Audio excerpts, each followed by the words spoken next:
For some reason, Gentry's Marvelous Exotic Zoo has seen fit to sponsor this podcast. Gentry Zoo claims to have the most dangerous collection of dinosaurs, aberrations, oozes, demons, devils, vermin, monsters, magical creatures, animated constructs, automatons, elementals, and Cthulhus. Enter at your own risk.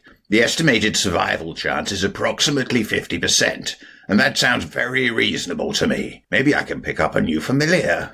All the tabletop role-playing news, we aim to amuse and we aim to enthuse. And Morrus's Unofficial Tabletop RPG. Hello, and welcome to Morrus's Unofficial Tabletop RPG Talk. I, as always, am Morrus, aka Russ, or Russ, aka Morrus, and with me is... Peter Coffey from the Southampton Guild of Role Players. For us, as ever, it's a delight, a pleasure. I am left in veritable paroxysms of happiness to be here. I can't help noticing you're dancing, Peter. Yes, that's because I'm so happy. I brought a guest. Did you? I hope you don't mind. Oh, well, it seems against our code of ethics to invite guests upon the programme. But very well, this once I shall permit it. Yes, that sound in the background, that's the sound of his helicopter. Oh, yes. Because he's had to come here all the way from, where are you, Mike? Pittsburgh, is it? Or? Pittsburgh, Pennsylvania, yes. Yeah, which is... No, it seems legit. So it's Mike Myler. Hello! Yeah, so our guest is Mike Myler, who is a writer, he's a publisher, he is the editor of Insider Magazine, and many other things. You're a man with many hats, Mike. Yeah, publishing is actually not the one hat I don't have. I do everything that has to do with making the book up to publishing, then I have licensees. I see. I hate making sales packages of PDFs and then watching the market. Like, I have no interest in doing that at all. It's not the most fun part of publishing, to be fair. It's not as much fun as writing. No. Not even. Right. We will be talking all about Mike and the stuff that he does later in the podcast, but right now, let's jump straight into the news, shall we? Yes. What's in the news? Okay. Did you know that it's now officially harder to conjure a frog with magic than to change its colour? I'm sorry? Silence. The silence of bewilderment. Is this having a stroke? How are you changing its colour? Are you just like painting it, or are you actually changing the pigment of the skin? Allow me to explain. Mike's got a good point. With a kind of spray, you can change its colour pretty easily. Paintbrush, it sounds pretty easy. Yeah, so the frog's not going to like it. Let's be fair. There's two researchers, John McCoy and Tamer Ullman. And they did this, it's basically a massive study with lots and lots of surveys. And what they did was they asked people about their intuitive understanding of the physical world to make sense of imaginary worlds. So they said, order these magical feats in order of how difficult you think they would be. Okay, yeah. So it turns out that, generally speaking, everybody pretty much agreed. It was a really, really strong correlation all across. Right. There was a strong agreement amongst participants that the easiest spell to cast out of the list, there's about 10 things, was to change a frog's colour. Okay. And the hardest would be to conjure a frog into existence. Okay, alright. Sounds like people have got a good grasp of mass constellation. Well, in between they had to rank things like levitate the frog, teleport the frog, make the frog bigger, turn the frog invisible, turn it to stone, split it into two frogs, turn it into a mouse, and make it cease to exist. So they had to rank all of these things. Oh, that's interesting. What did it turn it into a mouse score? Well, let's have a look. Have I got the actual chart? Right, okay. Surely it's easier to, yeet a frog across the room then. So it went in this order. So the easiest colour. Yes. Then we had levitate. Mm-hmm. Then teleport. Right. Oh, then enlarge. Okay. Then turn invisible. Intriguing. Then turn to stone. Oh, okay, you're right. Then split into two frogs. Okay. Then we had transform into a mouse. Right. Then we had cease to exist. Okay. And finally we had conjure into existence. Interesting. Yeah. That's not how I would rank them. So the two top ones are basically the ones that create and destroy things. Yeah. So people seem to think it's easiest to move stuff, hard to transform stuff, and hardest to create and destroy stuff. I suppose so. And these weren't D&D players, these were just like the general public. Right, yeah. Based on their understanding of, Harry Potter films and all that sort of stuff. And there was a lot of agreement amongst them. Yeah, was there? a lot of agreement. Right. Oh. It's really interesting. Yeah. I mean, if you're interested in that sort of thing, I mean, I suppose technically I am. Yeah. So yeah. Confused. I know you're you're a renowned scholar of frog and magical effects. I prefer the term frogomancer. Frogomancy, yes. I mean, you're doing that evening course, aren't you, in frogomancy? Well, that like technically the name of the course is Herpetomancy for beginners. I'm like, what do the snakes have to do with it? And like, look, it applies to frogs as well. Chill out. Like, surely amphibiomancy would be better. Like, no, just roll with it, man. I'm like, okay. I'm hoping to get a certificate in Ophidian Studies. But you do hop off to your course each week, don't you? I do. It's like the only way in. It's like part of the prerequisites for the course. Why are you laughing? Adult education is important. Yes. Yes, it is. Do you see what I have to deal with, Mike? Yeah, it's rewarding. Shall I move on? Shall I leave the frogomancy behind us? I think it's let's jump on to something else. Yes. Yeah. Are you a fan of heists? I know you're a fan of heists, Peter. What about you, Mike? Are you a fan of heists? Yeah, I'm a heist fan. Because you can now get us. you can now get a book called The Role Player's Guide to Heists. Okay. So it's system neutral. Yes. And it includes a whole bunch of different genres. So there's sci-fi ones and there's like fantasy ones and all sorts of stuff. And it's full of, I think it's about 25. Yeah, it's 25 different heists. And what you get for each one is you get a detailed map, you get information on all the guards and the traps and stuff. And it looks really good fun. It's from a group called the San Gennaro Co-op, and it's designed for any RPG, and it's on Kickstarter now. You can already download 3 of the heists if you wanted to check it out. One of them involves stealing a space shuttle. Nice.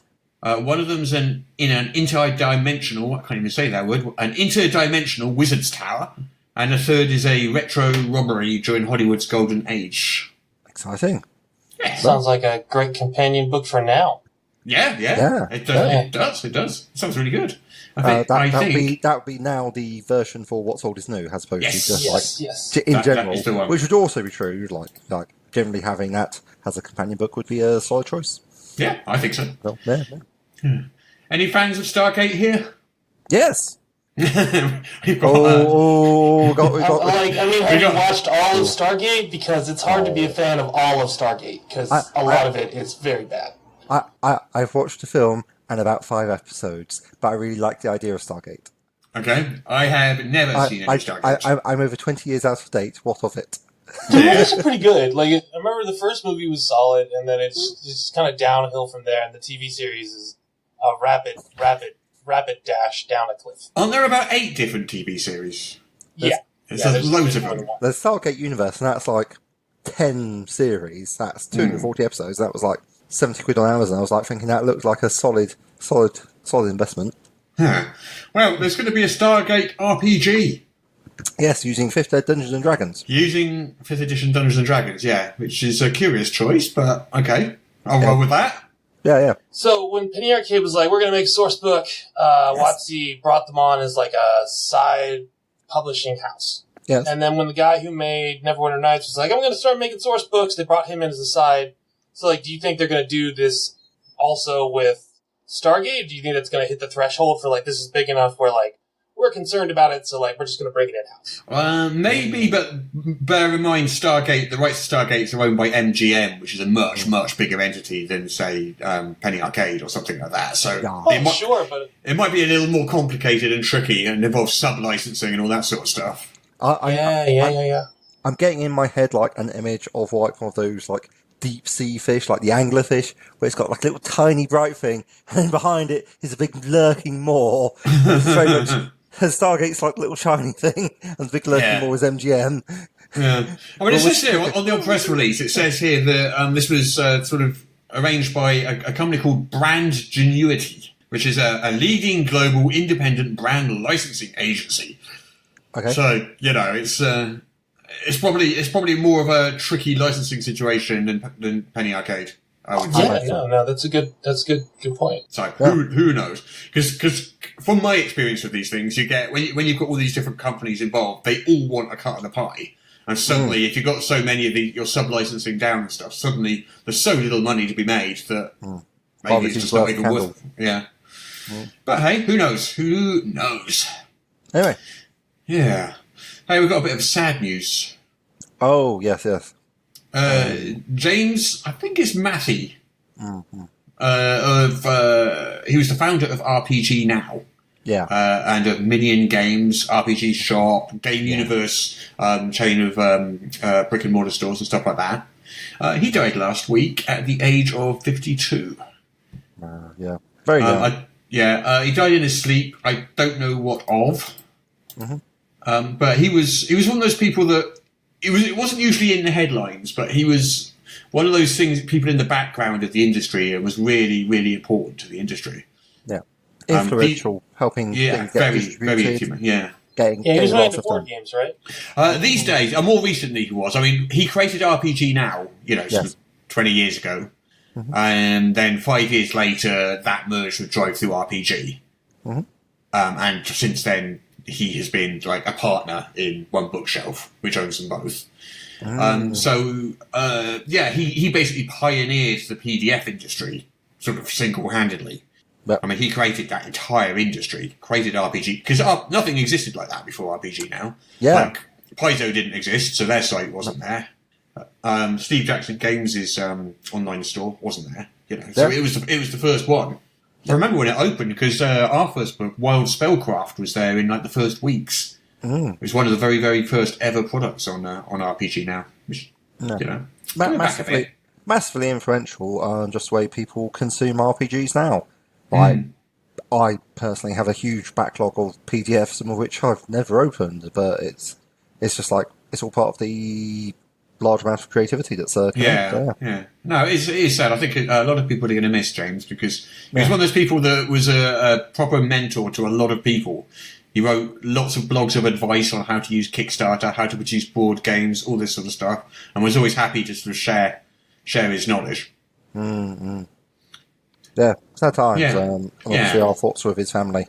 Yeah. Should we move on to some slightly better news? Yes, let's. Yes. Is that the Origins Awards? Is that the slightly better news? Because we could do that. Okay, let's jump forward to the Origins Awards. Where are we? Here we go. Yes. Right then, Origins.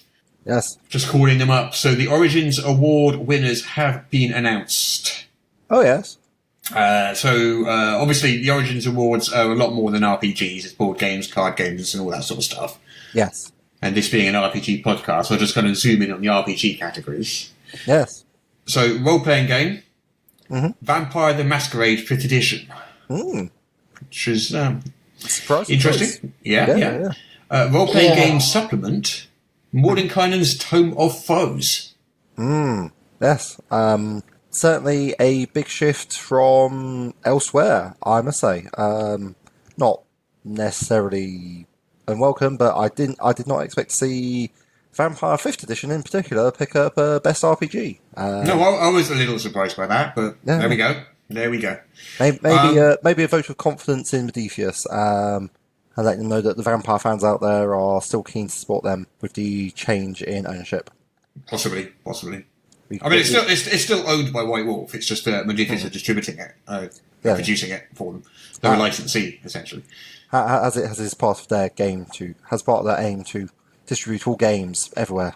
Yes, every single game that has ever been made and ever will be made is published and distributed by Modiphius Entertainment. Yes, I'm expecting the knock on the door for the Modiphius police to turn up and say, "So, Morrus." Otherwise, we got board game was Root by Ledger Games. I don't know how you pronounce that. Also, Game of the Year. Card game was The Mind by Pandasaurus Games. Family game was the Tea-Dragon Society card game, Renegade Game Studios. Miniatures game was Necromunda. Again, a bit of a surprise, but yeah.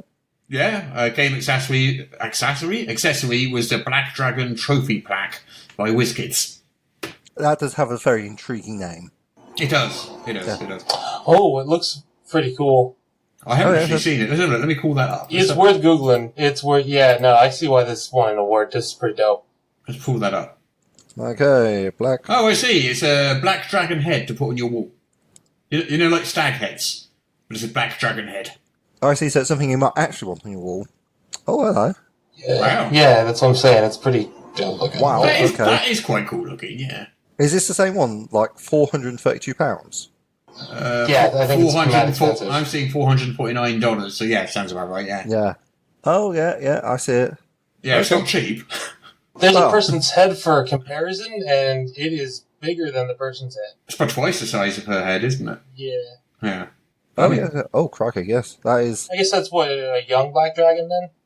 Yeah, it's a sort... Oh, it was just a baby. And then some adventurers stabbed it. Cut it, and then cut its head off and stuck it on the wall. Now you can buy it for $450. Oh, won't somebody please think of the dragons? I feel really bad for the poor dragon. Yes. That would be an awesome Shadowrun adventure. Oh my god. You gotta look into this toy company. They're releasing these dragon head plaques, and yeah, the dragons are looking at people. Yeah. Hey, so do either of you two know what is the most popular D&D alignment? Yes. You do know. You've seen this bit of news, have you? Yes. Ah, okay. Well, I can't surprise you with it then. You can pretend to be Can't surprise surprised, I me. suppose. You can surprise Mike, however. Have you seen it, Mike? I think I have. Oh, what do you think it is Yeah. then? I'm gonna say it was chaotic good, right? It is in fact Hey. chaotic good, yes. There you It go. is chaotic good. 23% of characters are chaotic good, according to D&D Beyond, with a data dump of over 12 million characters on its platform. Oof, that is a lot of characters. That is a lot of characters. What surprised me was the second highest. Chaotic. Chaotic neutral. The alignment that I like the least. I hate that alignment. I thought that would actually be the most popular. It's kind of like the I don't chickening need your out. rules. I'm not actually evil, honest gov alignment, isn't it? Your DM said you can't play evil, so right, I'm going to be chaotic neutral, which basically means I can do whatever I like, and oh surprise, everything I'm doing is evil. Yeah. Yeah. That's pretty much the default setting. I'm like, I have no time for this now. I'm like, no, that's an evil act. You're evil now. Yeah. Get out. Well, the least popular was chaotic evil, but I Yeah. think that's possibly because evil alignments tend to be banned in a lot of games. So the three evil alignments are at the bottom there. Well, like lawful evil, okay, you're not a nice person, but actually I think that would be a lot easier to deal with than chaotic neutral. Because the more chaos you have in your party, the harder it is to do anything. And chaotic evil is basically, I'm playing a psychopath, what you gonna do? Yeah, well, chaotic neutral is you don't care about good or evil. All you care about is chaos. A bit. You're neutral on the good and evil front. You have no opinion. That's true. You're right in the middle there. Yeah. So all it is chaos. Chaotic neutral is just chaos. Yes. So I guess it's the Joker. I say the Joker's chaotic evil. No, Joker's chaotic evil for sure. Yeah. Oh, yeah. I think chaotic neutral is more just not necessarily like I'm into anarchy, but like screw the law, screw authority. I am my own authority. I think is. I guess so. Yeah. I guess so. That's fair. Either way, it's definitely a bit of a cop out in terms of choosing stuff. But of course, if people go with lawful good, and insist on playing it in a certain fashion, it's not always a strong choice. Yeah. Hey, in the perfect news item for an audio medium, Yes. I've got in front of me here the full art for the Pathfinder landscape GM screen, which nobody listening to this can see because it's a podcast. Oh, for us. What are you like? Okay, But it does look gorgeous. What's the name of this thing? It's the Pathfinder second ed GM screen. Yes, it is absolutely lovely. Oh yeah, no, I saw that. It is gorgeous. It is gorgeous. Yeah, I remember thinking like, damn, you guys are definitely putting some investment in there. Yeah. The artwork is from Ekaterina Burmak. And it's a 4-panel landscape screen. Yeah, that's really smartly laid out for where the folds are. I like it a lot. Oh, really? Yeah, all the folds are on columns or in the one spot where the icicles.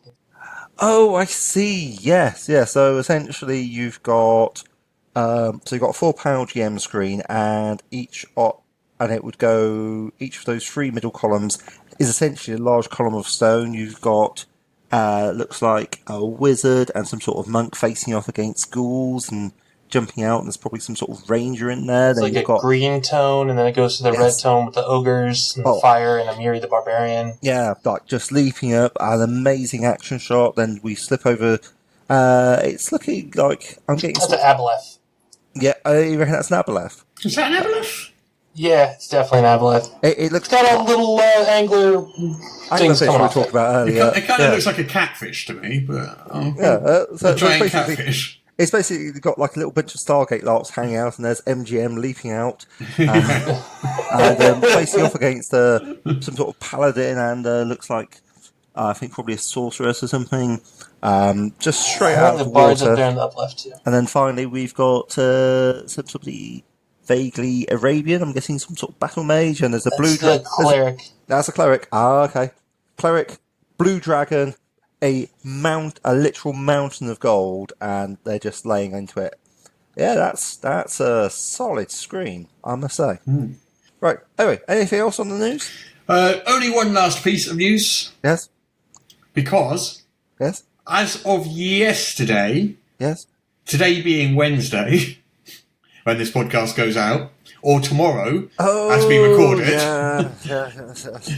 I know what bit of news might be causing you some happiness. Well, I don't know in advance whether it will be causing me happiness or despair. I can tell you exactly how it's going to work. So for the first week or so, you'll be very happy. Then for the next 2 weeks, you're going to be insufferable, going, oh, nobody's doing anything. And then for the final week, you'll be increasingly stressed. And then after that week is up, you'll then move on to a further 2 weeks at a minimum of stressing about stuff, with maybe calming down after the next 2 weeks. That's my prediction. How am I doing, Russ? Yeah, it's almost like you've seen me do this before, Peter. Yes. It'll be less stressful than Judge Dredd. I know that for a fact. So, a touch more class. As you listen to this, launched yesterday. Yep. It did incredibly well / didn't do well. Cross out what doesn't apply. We are recording this in the past, obviously, because retro broadcasting is not currently a thing. So what it is tomorrow, from our point of view, yesterday from you, brave listeners, or possibly from some independent point in the future, on Tuesday the 18th of June at 6 p.m. British Summer Time, Russ will be launching his A Touch More Class Kickstarter, and that's why him and Mike Myler are here, looking a bit shifty, a little bit worried, but I'm sure it'll be fine because I've had a sneak peek at a lot of the stuff. I'll be honest, it looks really fucking nice. You'll probably have to edit that last bit, Darryl, but I know what I said, I'm sticking by it. Fair enough. Language, Peter. Yeah, we'll talk about it a bit more later. But I thought what might be fun is let's both make a guess as to how well it does in the first 24 hours. Ooh. Because none of us know. It's going to be a complete guess. How many... Let's do it in pounds. How many pounds would it make in the first 24 hours from launch? What's the target? Is this... the target is $1,120. Yeah, £1,000. Is the first 24 hours what Kick Tracker has first 24 hours to the actual first 24 hours? Yeah, so at 6 p.m. on Wednesday, what will the total be at 6 p.m. on Wednesday? Okay. About 1,500. You reckon 1,500? Yeah. Mike? I am a pragmatist, so because he said 1,500, I'm going to say 1,200. Okay, I'm going to say 1,501. Classic Russ, classic connoisseursmanship. No, I'm gonna go optimistically 3,000. I think we'll have more than 3,000. Yeah. If you think we'll have more than 3,000, why did you say 1,200? Because he's being worse. He just doesn't want to sound too overconfident. I was thinking 12,000 when I said 1,200. Oh, you meant 12,000? Yeah. That's possible, but I don't know. Well, I mean, so the last one did 77, and you make a third of your funding in the first week, and sometimes as much as 25% on the first day. Yeah. So if you assume half as much, 35,000, break that into Sequel. Depends if sequels do as well as the originals, though. That's true. Although I think we've made a better book. We're going to talk No, about it. I think it looks like a much stronger book, and it looks really nice. I gotta say, I'm not just saying that because it's green as well either. Like, I actually think I very selfish. Peter literally judges books based on their colour. not even by the cover. By the cover. Yeah. Mike, you've got a drink from there. The drink needs to go into your face, not down your front. Okay. Sorry. There will now be a brief pause for giggling. Right. Yeah. Anyway, we'll talk about all that in a bit, in the second half of the podcast. Yes, but it's very exciting. And as I say, that's why Mandate RPG has a date that is, for me, 35 days into the future. Yeah, fair enough. Hello, everyone. Your editor, Daryl, here. The Kickstarter launched successfully and funded in the first 4 minutes after launch, which is pretty much about as fast as you can fund just navigating the site as it is. As far as the first day, KickTrack doesn't break things down into 24 hours. They break them down into days. However, the first day, according to KickTrack, it raised £11,643. At the time of recording this message, we are currently sitting at 464 backers with pledges of £19,600. And you've still got 29 more days to get in, so make sure to check out A Touch More Class. The link is in the show notes. How do you feel about doing the Kickstarter game? I'd love to play our favourite game in all the world ever. Have you told Mike that he's playing his favourite game in all the world ever? Have you heard the game, Mike? Do you know the game? I have. I listened to the last couple episodes of the podcast, so I'm familiar with the game. Then. Oh, we've had someone who's prepared before coming on the podcast. I'm not sure I know what to do in this situation. Russ does send me money every month, so I was like, do I need to listen to these podcasts? I was like, I probably do need to listen to these podcasts. Yeah. It seems polite to at least pretend some knowledge. Yeah. So our favourite game ever is, of course, the game where I read out the name of a Kickstarter and you have to guess what it is from just the name. Peter, would you like to start? First. All right, then. Show these people how it's done. What is Sundered Ages? It's an awesome name. If you're going to call your game Sundered Ages, then I am going to want to pick that up and be instantly reading about a new role-playing setting, which is all based around time travel and how the timeline has been fractured into various things, and you are tasked with knitting it back together as part of your, time core organisation, flitting back and forth between various things in a sort of mad feng shui saving the galaxy style thing. What you've just described is Time Watch by Kevin Culp.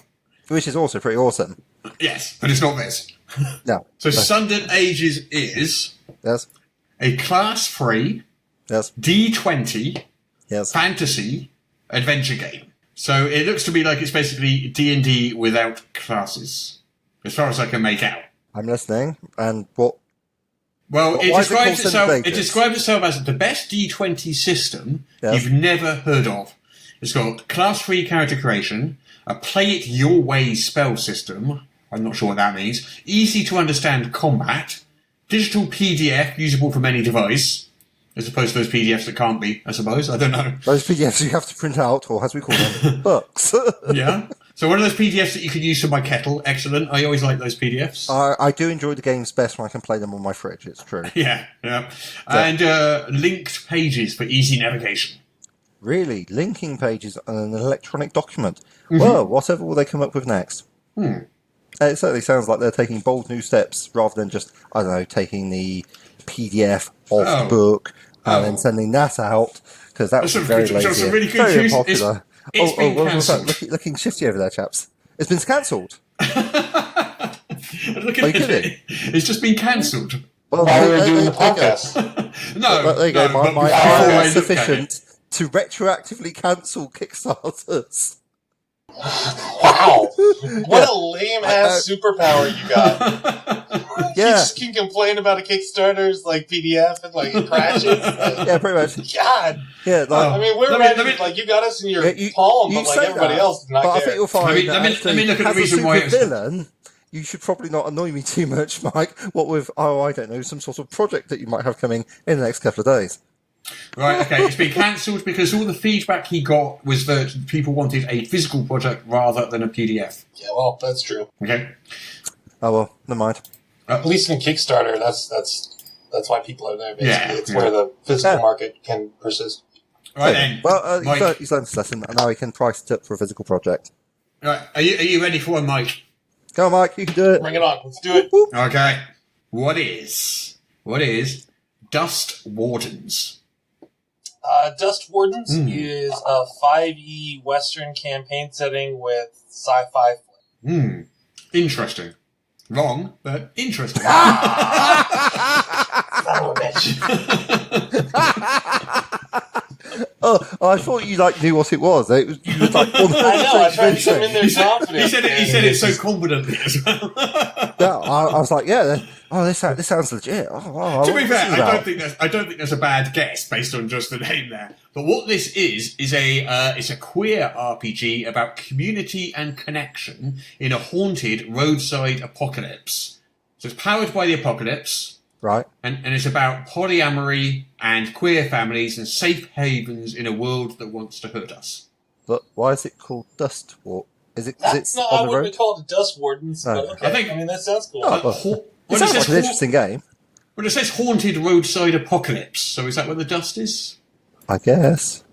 The dust, I think, that makes sense. Yeah, the dust, like apocalyptic. I guess, yeah. Sure, I get that. And Wardens because you're guarding? Where I'm like, I suppose are you supposed to play Wardens? I thought it was about community, but I guess Wardens protect the community. I mean, if I was going to have a punt there, I said, well, I guess it's the game where you are protecting your fellow dust bunnies from the harsh vagaries of the incoming Hoover people and the terrible sweeping that goes on occasionally. And what can you do to prevent these terrible world-ending apocalypse? You are definitely that would definitely taking wrong. that literally. Yeah. It says, if I was going to play a game called Dust Wardens, that's what I'd be expecting. I'm not against what they're saying. I'm intrigued by it, but that is not my first thought, I'll be honest. So, yeah. Okay. It sounds like it's a good fit for Powered by the Apocalypse. It is a Powered by the Apocalypse game. Yeah. No, perfect. Okay. Moving on. Next one. Yes. Okay. Yes. Peter, what is Yes. Zoe Trope? Nice young lady. Zoetrope. One word. Oh, okay. So not a nice young lady. Okay. No, it's not a lady called Zoe Trope. It's but Zoe Trope. Oh, interesting. Oh.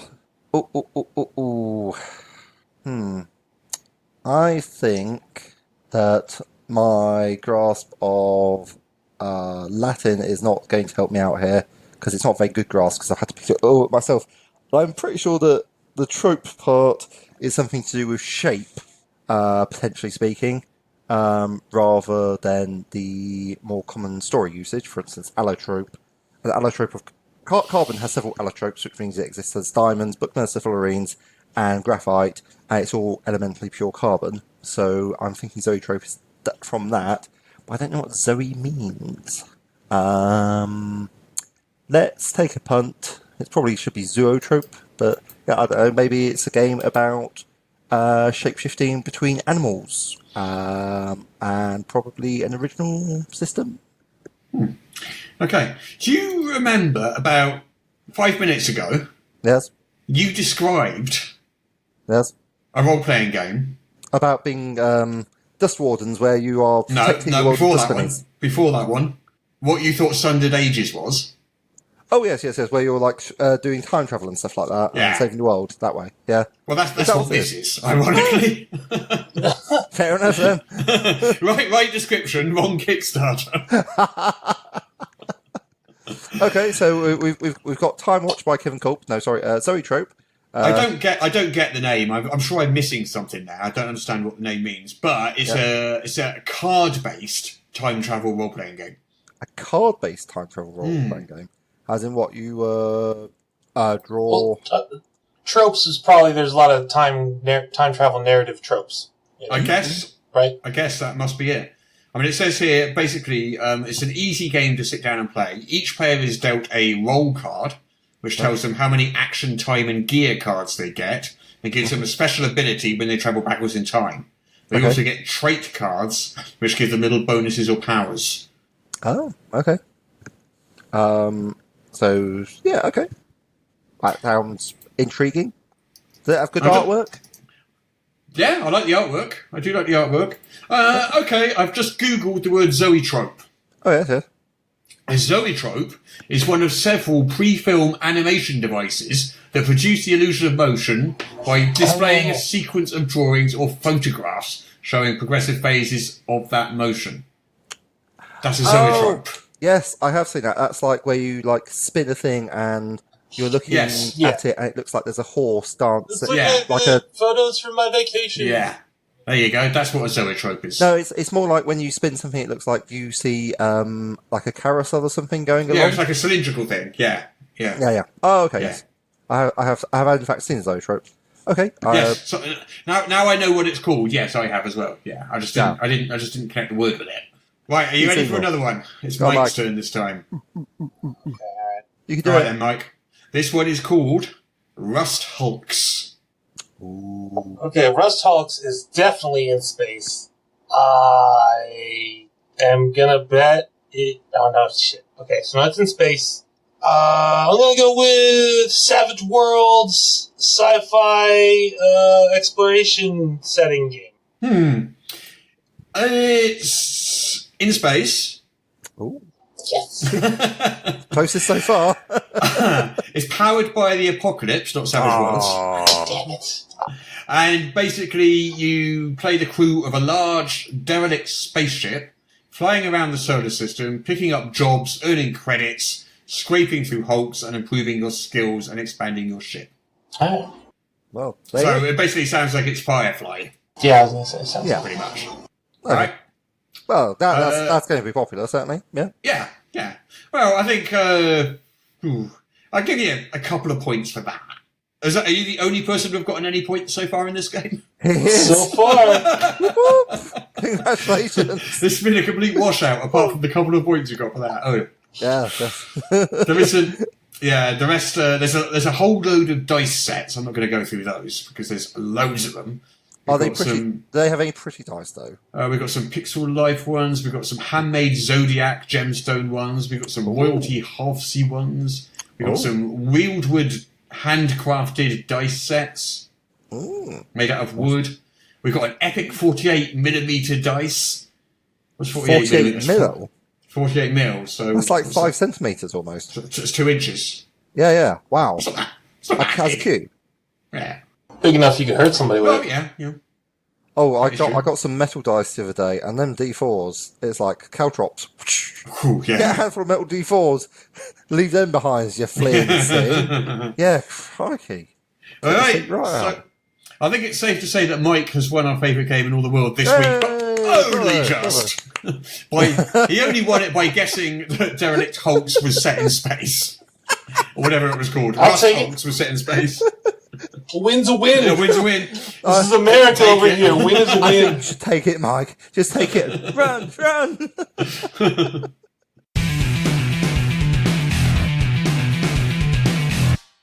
Hello, everybody. Thank you so much for listening to our podcast. We just wanted to mention our Patreon. Peter, are you familiar with our Patreon? Oh, is it patreon.com/Morrus? Yes. MOWRUS.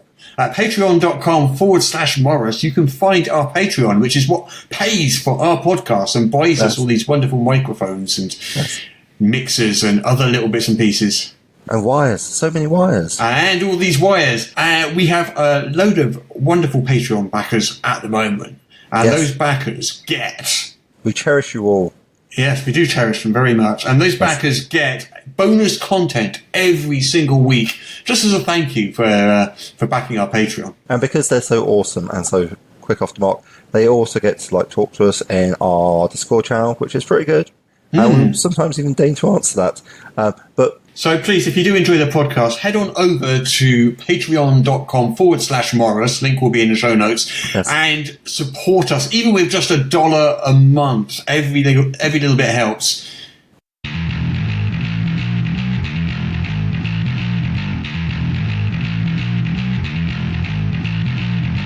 And our topic of the week is, of course, yes. a touch more class with a sprinkling of Insider magazine and possibly a side dish of the various other projects that Mike's involved in. Whoop, whoop. Just slowly switching it. We digress. So shall we start with a touch more class then? Because I'm sure we've never ever mentioned that on this podcast before, and nobody's got any idea what we're talking about.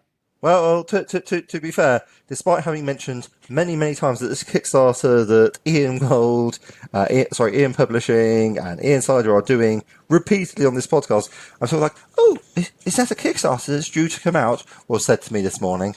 Hi Jess. Yeah. Who does actually listen to the podcast because, I don't know, reasons.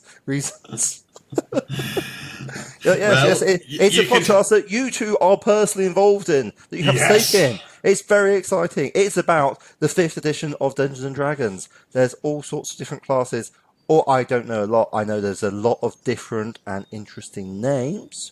What's your personal favourites? Okay. Oh, I know what mine is. Yeah, just pick your favourite child. It's like, I don't know it's if I like have a Sophie's favorite, Choice man. here. Well, mine was a toss between... Okay, guys, let me make it easy for you. You can pick two, one from a touch more class and one from a touch of class, which is, as I understand it, has been updated with all the feedback you've had since it was released. Yes. It's been improved. It's been, like, you've taken out all the spelling errors that Russ put in to catch people out. There were no spelling errors. There were some Rest off minor stuff, grammatical errors, and I found a couple spells that weren't OGL. Yeah, there's a lot of really good feedback, and so far nobody's complained about the fixes. They've all been happy about it. Okay, so my favourite from a touch more class Yes. would be the Savant, Nice. which is basically a fantasy Sherlock Holmes. In the Just- Robert Downey Jr. style, I In believe. the more the Robert Downey Jr. side, stop using your brilliance, Yes. your mind to accomplish tasks, but not in a sort of the way a wizard does, but just because you're so damn clever. Punching smarter, not harder. Yeah. What would you say, Mike? What's your favourite? So honorable mention for the Bloodweaver, because I really like the idea of fluid spell resources and sacking your health for more spells is a concept I really enjoy. But I'm going to go with the Fate Bender, just because I'm like the guy who always likes playing the reroll characters, and that's the class. Fair enough. You remember the Auspician from 3.5? Mm-hmm. It was a prestige class. Yeah, I loved playing the Auspician, and this is the Auspician expanded into like a whole class. Nice. I was very excited when I saw that there was a gunslinger class with 3 separate subclasses. I do like myself a bit of black powder, pew pew pew pew, because there's nothing I enjoy more than like planning my my item interactions and my use of bonus actions in order to make sure that I can go, aha, I shoot you. Oh, I've missed. Never mind. Well, I'll get another gun out and shoot you. Oh, I've missed with that one. Because Sound and Fury is pretty much my modus operandi. Okay. You've seen basically the summaries of each of them, haven't you? Yes. Yeah. I have. So you know what's in there, even if you haven't seen the detail. I thought the Gemini were certainly very clever. That's where you have, a character that is 2 characters? I don't really understand it. I have to dig into it more. What's the Gemini about? You've got like an internal struggle where there are 2 facets of your personality that take hold, and every day you wake up, you roll, and on an even result, you're the one thing, and on an odd result, you're the other. So it's like fearful or courageous. The other one's like old or young, and then the third archetype was about like being physically adept or being like mentally focused. Okay, so you're really digging down into that sort of Janna / Jekyll and Hyde / Two-Face sort of vibe that's going on there. Yes. Okay, but on a daily basis rather than on an encounter basis or something. Yeah. Oh, nice. And then, like, when you fight, you don't get, like, extra attacks. You create semi-illusory duplicates of yourself that also attack when you attack. Ooh, so shiny. it's about being an agile warrior as opposed to Yeah, some sort of dex-based rather than like whacking things with a two-handed greatsword. Which I gotta admit, I sort of have a soft spot for. A two-handed greatsword. That's right. You gotta do a lot of work to make it. I think my follow-up to favourites are the Monster Tamer. Because basically, I think D&D really needs a good, solid pet handling class. You can make the Beastmaster Ranger work, but you need to be a bit of a wonk about it. It's not a simple task. I'm not even sure I've managed to make it. I know there's a chap called Trian Monk who produced an hour-long video in order to make the case that the Beastmaster Ranger was not completely terrible. Yeah. But yeah, I can see how that works, but yeah, it's tricky. So if you've got something that works a bit better, there's a lot of people want to play with pets. So fantastic, good stuff. Well, and the other one I like is the Tinkerer.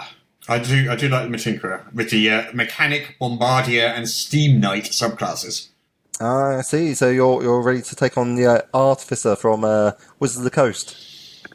Yeah, it's not exactly the same, but yeah, there's an overlapping I'm of hearing theme mixed things here, guys. Like Mike's like, yeah, we could do that. No problem. Also, like the Artificer. First of all, which Artificer are you talking about? Was it the Ghost? You talking about the first one or the one that's the latest? I've only seen the latest version. Yeah. The Tinkerer does more than that. The Tinkerer is more like the Artificer would be analogous to like Daedalus, maybe. Okay. The Tinkerer is much more Iron Man. Granted, Victorian Iron Man, but still Iron Man. Nice, strong choice. Like it. And I mean, that's the one. That's the Steam Knight option. The other options are less Iron Man. That's when I think Tinkerer. I'm instantly thinking of like the Marvel 1602, where Iron Man is the Spanish Knight. If you guys have read that, it's an amazing comic book series, Marvel 1602. Awesome. So it's basically your choices. You can either play with the Unearthed Arcana Artificer, and you can get a guy who maybe has some wings and knows enough to stay away from the sun. Or you can play with a touch more class Tinkerer and be like, yeah, you know what's awesome? Rocket packs are awesome. No, I like it. Okay. And what about from the original, the OG book, A Touch of Class? Because you can get both books from this Kickstarter. They are both available in the Kickstarter. In fact, you can also get a hardcover which combines the two. I did notice, like, something like 45 of our English pounds, that it was possible to get both of them in a Jolly Dolly hardback. I'm thinking, yeah. It's like a 200-page book almost? Yeah. Approaching 200, yeah. So I think from the original, it's a difficult one. To choose, I like The Alchemist. I'm also kind of fond of the Feywalker. Did you see the new Feywalker tweaks? Yes, I did. Yeah. I'm much happier with the Feywalker the way it works in place now. Tell me a bit more about the Feywalker tweaks, because sorry, it was Fate or Fey? Fey. Fey. Fey. Okay, right. Yes. So you're sort of going into the Feywilds and hopping around there. Yeah. Okay. Well, first of all, when I was looking through Mordenkainen's Tome of Foes the other week, I saw Fey Step worded almost exactly the same way as it is in the Feywalker. Oh. So thank you guys. Nice to know you're looking out. Yep. They get more attacks after the revision because one of the main complaints about them was like they're just not dealing enough damage. Okay, so they're quite a martial class then? Yes, they're meant to be agile fighters, but also with like much like a weird chaotic ranger thing worked into it. So if you want to be like, if you don't like the way the rangers work out for fighting, and you don't particularly care about the like helping the party stuff, the Feywalker is. Yeah, I mean it's got abilities sort of like you can teleport short distances, and you can fit around the battlefield and all sorts of stuff. Also, sort of little Fey tricks. So we're thinking more sort of a cross between Shadow Monk, Horizon Walker, that sort of intellectual territory, but extra stabby. Extra stabby. Yes. I love that phrase. You're welcome. You can use that. With a bit of bonus stabbing. Everyone likes a good stabbing. Well, except for monsters. But they don't count. Those guys have been stabbed and no one thinks they doesn't matter what they think. Yeah. What would you say from the first book, Mike? What would you choose? Well, I'm going to say right now that I'm not going to select the Occultist or the Diabolist or the Feywalker because I made all Okay. That's fair, I suppose, yeah. So if you don't, with that in mind, so listeners, if you don't like any of those classes, then it is Mike's fault, and you should write blame. It's true. Yes. Yeah, that is entirely my fault. We'll put his home address in the show notes.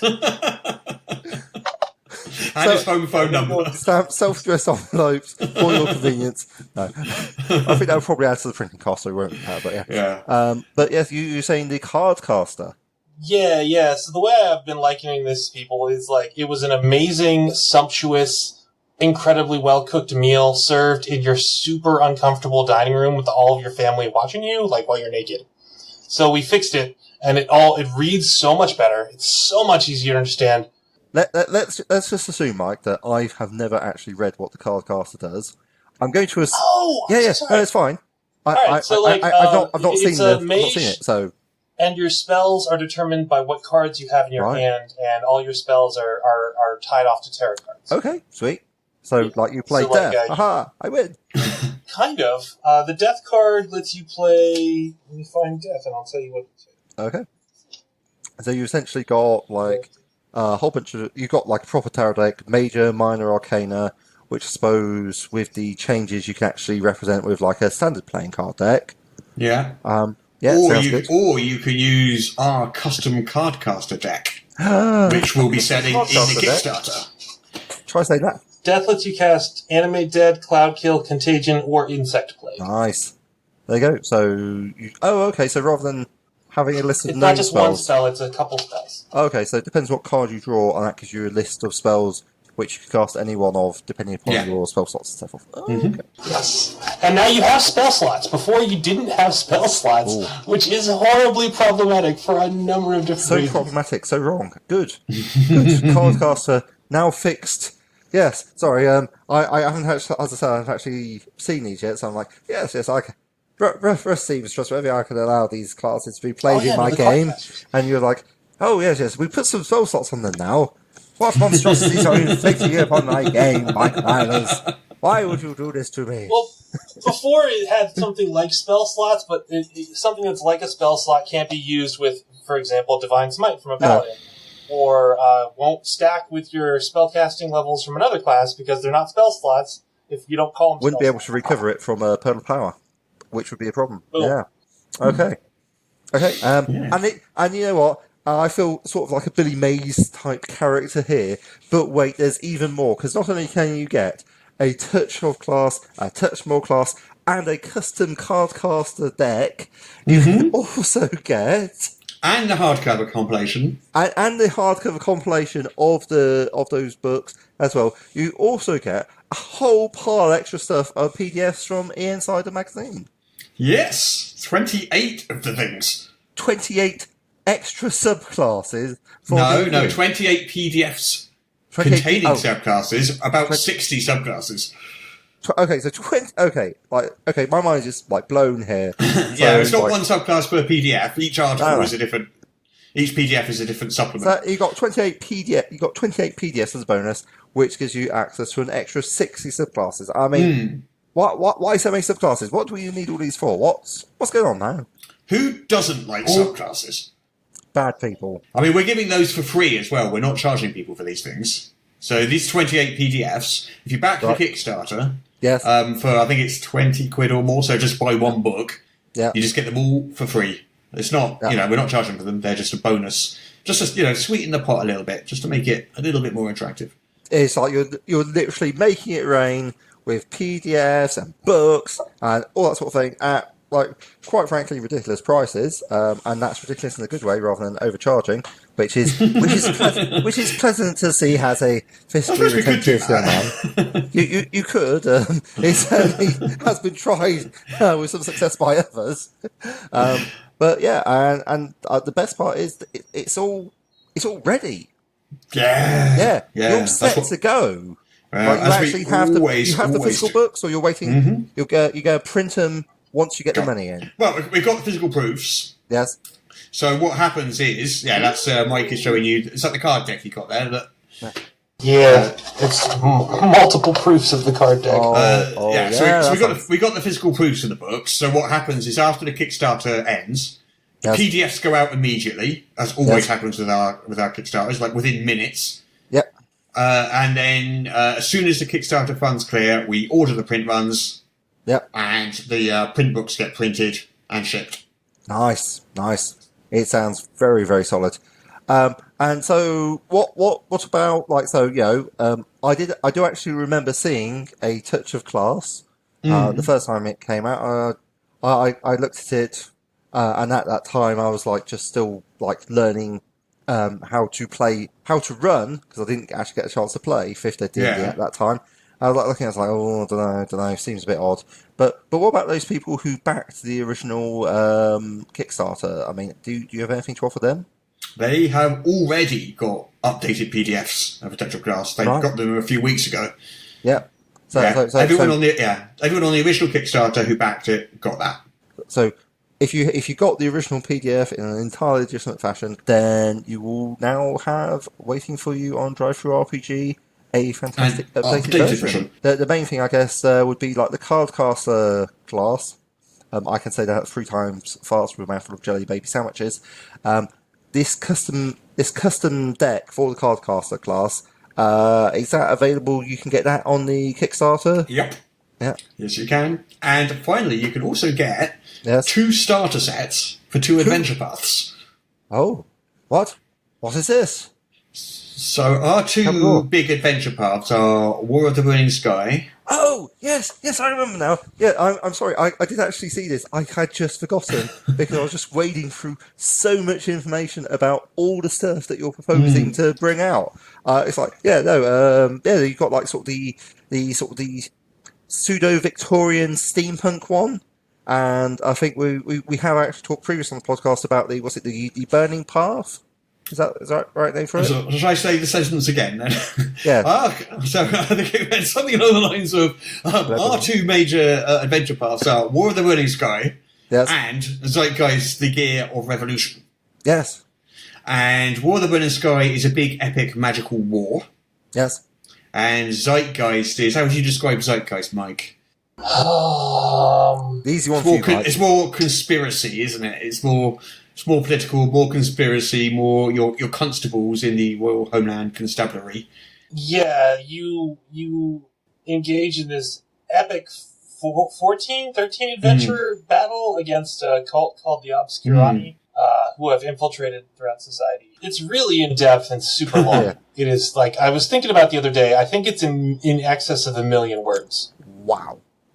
Really? Yeah, I'm pretty sure at this point it's in excess. Yeah, Zeitgeist has never ever had a bad review. It's like properly critically acclaimed. That one is nice, and this is for 5th edition of Dungeons and Dragons. Yes, yeah, and you're offering like some sort of steampunk extravaganza.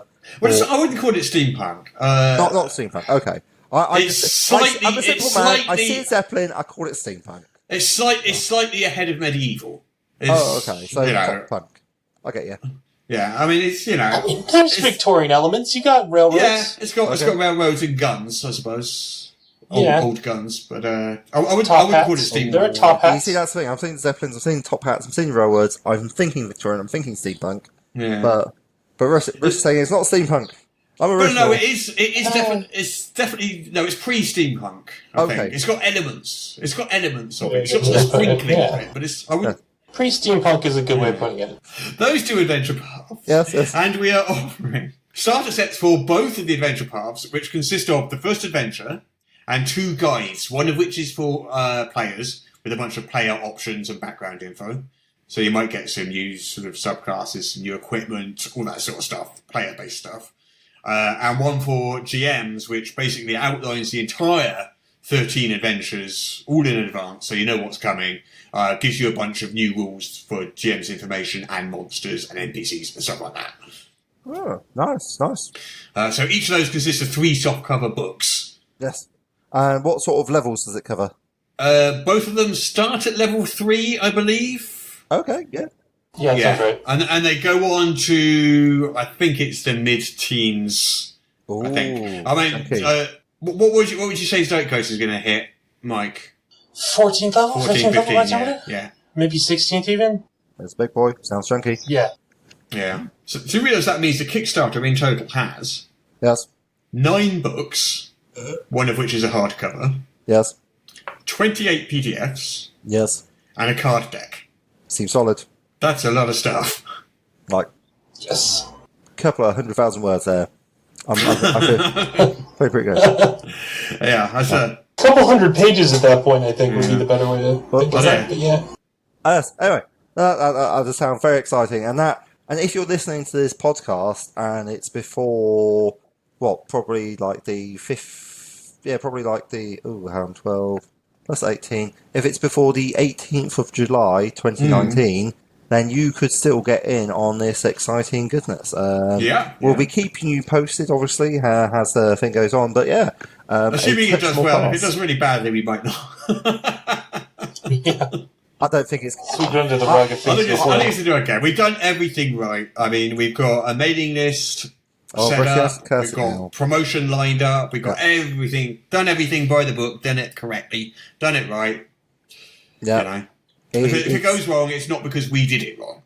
Oh, we should mention mythological figures. I have a column on EN World that posts every Monday where we put up a build of a character done using the D&D rules. Is that you? And that's me. Oh, okay, cool.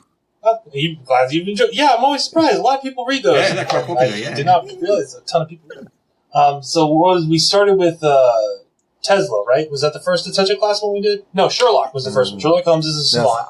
And then Tesla went up as a tinkerer. And then today was Billy the Kid as a gunfighter. Nice. And then next week is Paul Bunyan as a monster tamer. Okay. The week after that is Houdini as a fate bender. And then finally is Vlad the Impaler as a revised occultist. He's nice, Vlad the Impaler. He's a nice guy. Lovely chap. Good to his mother. So the other thing, of course, Mike, you are the editor of Insider and have been for how long now? Year-ish? Yeah, 14 months or something like that. Blimey. Yeah, so Insider is our 5th edition magazine. I say magazine, but it's PDFs. EN 5 Ida, as I like to call it. And each week we produce a different article or adventure. At the moment, I'm really liking the phase it's going through at the moment with those mini adventures. I think that's some of the best stuff we've ever done. I really, really like them. That Andrew Engelbreit guy, he is my favorite new author. The supplemental adventure he did, because I like the mini adventures are cool, but the supplementals are where it's like it appears multiple times throughout the campaign. So like you can just include it as like a side thing, really like 10 minutes in one game, and then a couple weeks later, another 10 minutes, and then the player's like, well, that's familiar. And then a couple weeks later, another 10 minutes, and the player's like, okay, now wait a minute. Now there's something going on, we gotta deal with this. Like that's what I'm about. Yeah. You can include it in the campaign, it doesn't have to like stop everything for 2 sessions or whatever. Yeah. Well, they're really good, because they're only like 4 or 5 pages long, aren't they? They're short adventures. They're really, really easy to slot into your game. Yeah, and a couple could be used as one-shots too. Just like, I only got, a weekend to play. And like, okay, well, here's an 11th, 12th level thing for a bunch of people screwing in the woods, and it's the demons behind it. Yeah. Sounds fun. Yeah. Of course, Inside is where all of the classes from a Touch More class came from as well, and a Touch Off class. Yes. They originally got published in Insider, and then they've been revised, and lots of feedback since, and stuff like that. A lot of playtesting. When I started, one of the things I quickly figured out after doing the dive list and the Feywalker and the Occultist is like, you can't build a class properly in 3,000 words for each. Right. You just can't. Like, if you go and you read all the like words for the fighter and the rogue, and you just look at the very simplest stuff, it's 4,000 words. And like, how much simpler do you get for a concept than the fight, right? So then, we did the class articles. We broke them up into 2 different things, so each could have enough space to. That's why I think a Touch More class is ultimately much stronger, because like we got to make them the way you're supposed to. It seems like it's been. How long has the project been ongoing then? Over a year. I've been planning this guy for at least my part. I've been planning it for over. Yeah, because I think it was about a year ago I said to you, wasn't it? Right, a Touch More class did really well. We want to do that again. Yeah, with a whole bunch of new classes. And you outdid yourself because I did not do the gunfighter. The gunfighter was James's last class for editor Insider. Although I like it.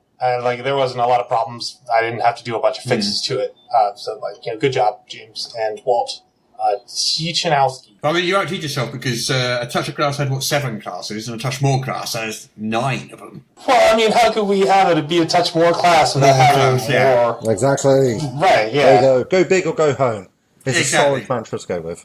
Exactly. Yeah. So for people who haven't got either book, they'd be picking up 16 new character classes. Oof. That's a lot of extra character classes. That is a lot of extra character classes. Well, Insider and A Touch More Class aren't the only things you do, Mike.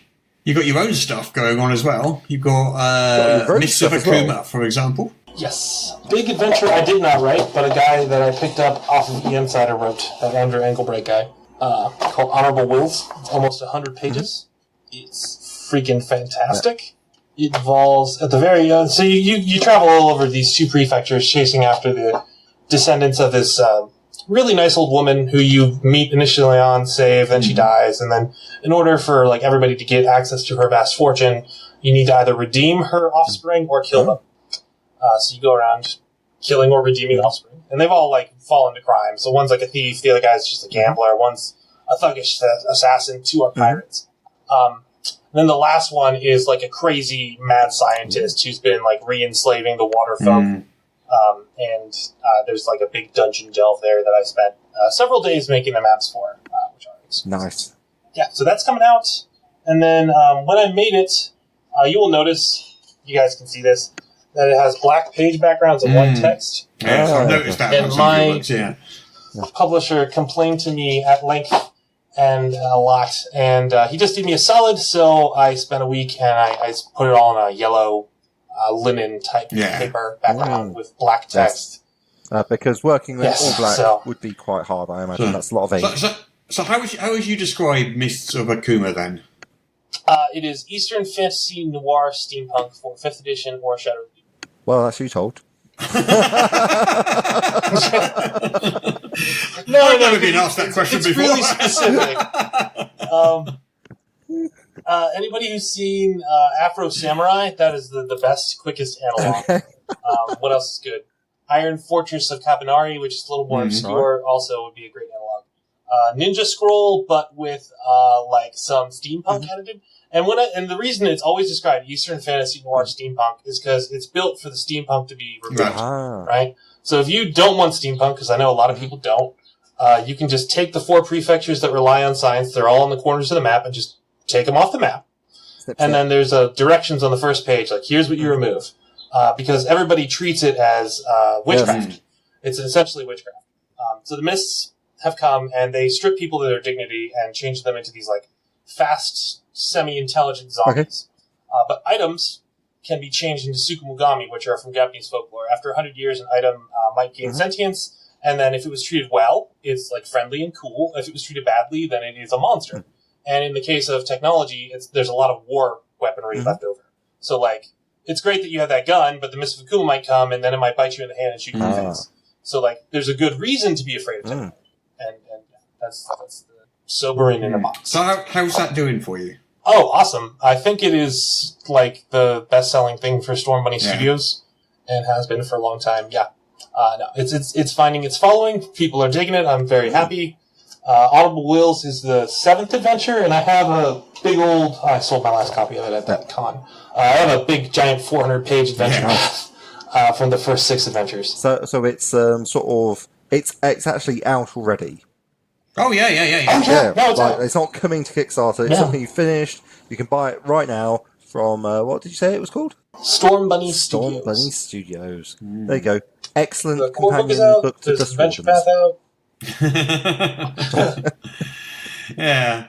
Thanks Mike. for coming on, Mike. Yes. Oh, thank you for having me on. I'm sorry that my equipment is all from 1994. Of course. The other thing that I forgot to mention that Mike is responsible for is he wrote Now, which is the middle part of the What's Known as New trilogy. You wait until the end of the podcast to mention he wrote Now. I meant to mention it earlier, but then I forgot, and then... I plugged it. I was like, that would be a great companion book for Yeah. Now. I was like, oh, well, that seemed like a reasonable thing to say.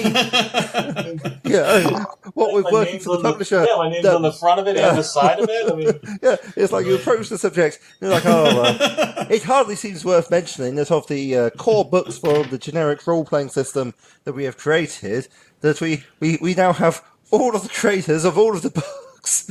Main books here, That might have been worthwhile mentioning. I'd just say like maybe 90 minutes earlier. Well, it did enter my head 90 minutes earlier. It just didn't come out of my mouth for some reason.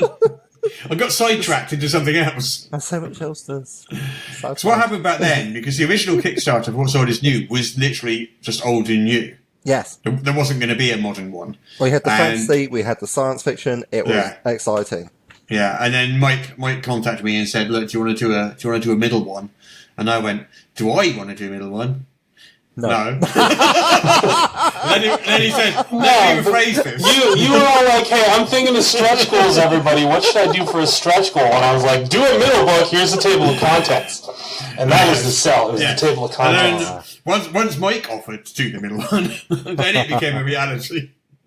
And it's a really good book. I really, really like now, especially all the detailed martial arts in there and all that sort of stuff. Yeah, so Touch a Class launching tomorrow or yesterday, depending on whether you're us or whether you're a listener.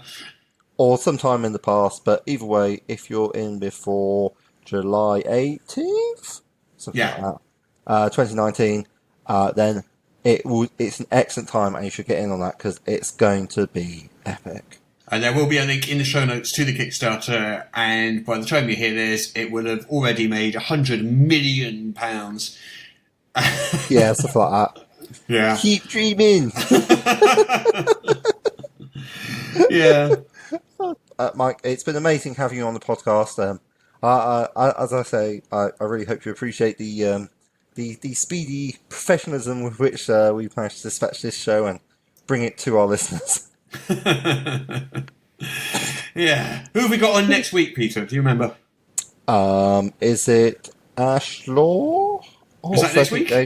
I think Ashley is coming on the 24th, if I remember. That is in fact next week. Is it next week? Oh, marvellous. Then that's when they'll be coming on the show. Okay, then. Yes. Can you say Ashley Law? Ashley Law of 13th Age fame. Okay. All right, cool. She's been working on lots and lots and lots and lots and lots and lots. And lots and lots and lots and lots of 13th Age related things, including my favourite 13th Age supplement of all time, which is Deep Magic, which is just basically the wizard's guide to shenanigans. So thank you everybody for listening. It's been a blast as always. We're heading out now. We'll see you next week. It's goodbye from me, Russ. As goodbye from me, Peter Coffey from the Southampton Guild of Roleplayers. And goodbye from me, Mike Myler. Bye, everybody. Goodbye. Goodbye.